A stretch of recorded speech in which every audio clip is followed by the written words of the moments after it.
Hey, welcome to Live with Lynn. So if you're here, say hi.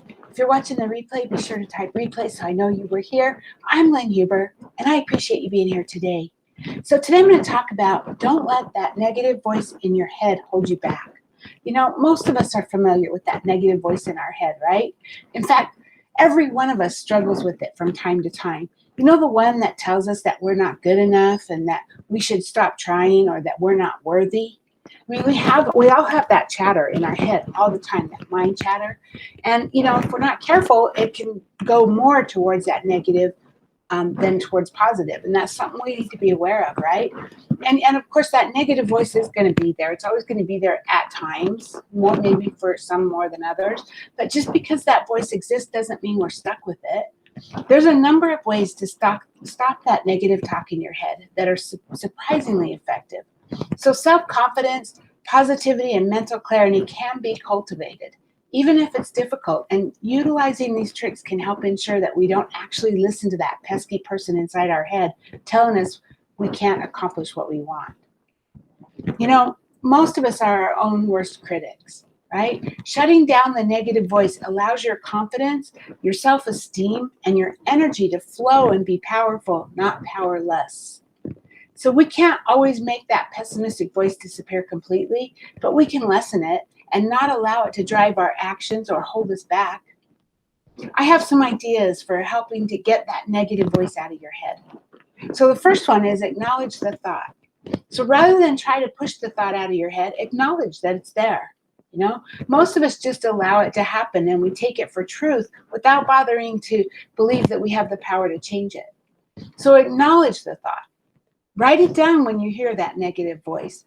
This way you can document the occurrences and you can get a clearer understanding of what you're saying to yourself and how you're feeling as a result. Sometimes we just don't pay attention. Then we have that negative voice in our head and we're allowing it to go all the time. And we're just not really paying attention to what it's saying. We're just accepting it, right? The next one, look for evidence that your thought is true. So just because you think something doesn't mean that it's true. So in fact, most of our thoughts are likely to be opinions rather than facts. So ask yourself, what's the evidence that this is true? So for instance, let's say you get an email from your boss that she wants to have a meeting with you. Did your thoughts immediately go towards getting fired?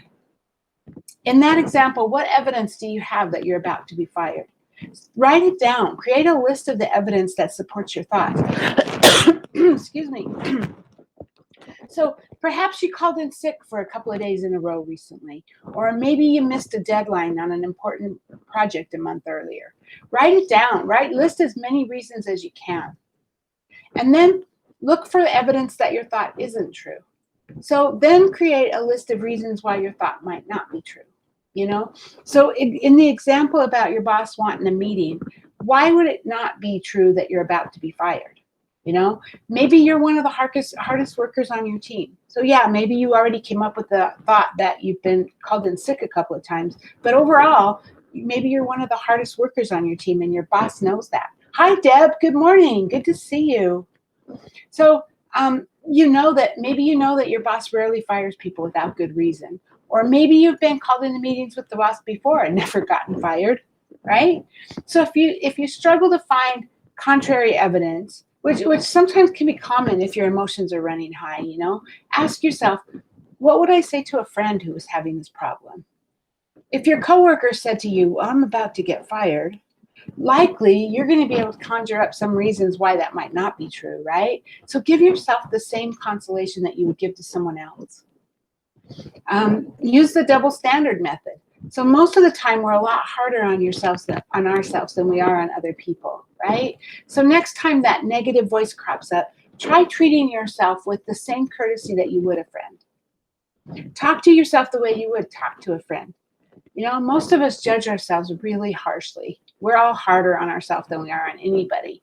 But what if we were more compassionate to ourselves the way we are to others? Because we generally are more compassionate with others that are having the same kind of issue. So remember, you're important enough to deserve your own compassion. Another way to work to deal with that negative thought is to try thought stopping. So when you notice a negative thought, say, or yell in your mind, stop. You know, do this immediately when you notice the voice. You can even do your hand. Hey, stop. You know, right? I mean, maybe not in public. You might not want to do that. But then take 3 deep abdominal breaths. And then envision a quiet, calm, beautiful, and strengthening image that you already have created and go to a focal point. Keep breathing and repeat as necessary. Deb says, so true. I am much too hard on myself, always looking for perfection in myself. Well, I think we all do that, Deb. We're all guilty of that. Maybe some of us are more perfectionists. I know I am, and you are. But maybe some of us are more perfectionists than others. But I think we all do that. And the key, though, is we need to treat ourselves with love and respect, and we need to get those negative thoughts out of our head because they can hold us back. We can't get them out of our head completely, but we can deal with them, right? So here's another one. Combat with positive affirmations.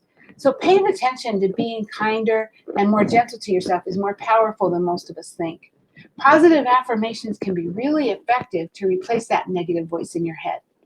Find or create positive self-statements that reflect strength, confidence, acknowledgments, and personal rights. And then by challenging the negative and creating positive emotional strength, you can increase both your mood and your self-respect.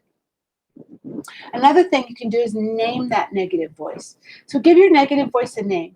I was reading this, a psychologist named Maria Sirius, I guess that's how you say her name. She says, I call mine Fred, and I tell her she can come along for the ride, but she can't drive the car. She says, backseat only. Negativity such as fear, worry, anger, self-criticism, they might be a part of your mindset, and they might be there, and they might be emotions that we have to deal with, but they don't have to be the part that decides where we are going and what we're going to do when we get there. So Dr. Sirius says, Fred is often along for the ride, but I clearly tell her she's only allowed to be with me as I find my way listening to other voices. So she can be there, but in the background, right? Okay, so what? Okay, so you think that you can't do this, or why should I be good enough to do this?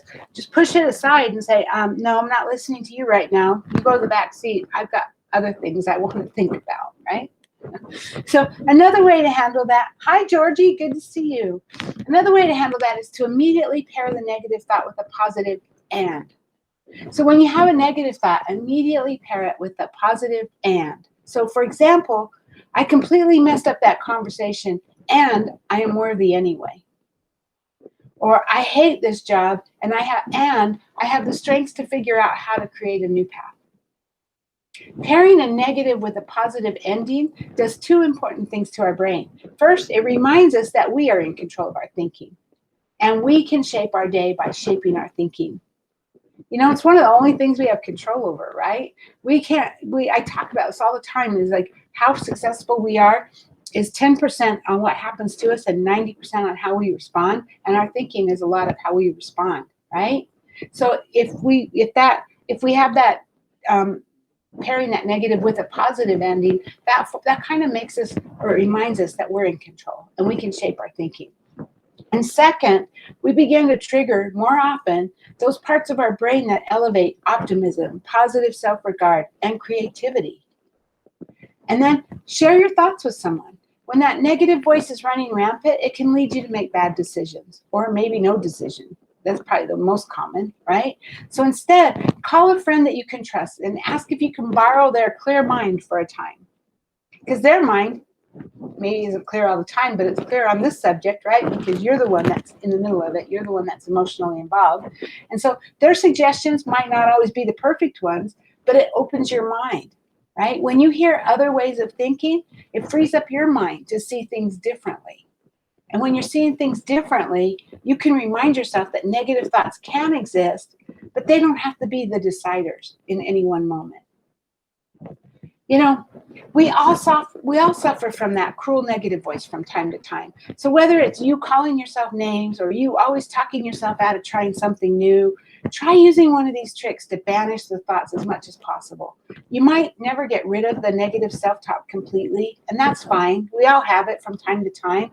The goal, though, is to recognize that your brain's predictions and conclusions are draining your mental strength. And you have the ability to discern whether those thoughts are true or not true. right? Once you acknowledge your thoughts aren't realistic, then you'll be less affected by them. So if you take that conscious decision to go, okay, well, that thought, okay, I have that thought, but why do I have that thought? Is it real? Is it something that I should listen to?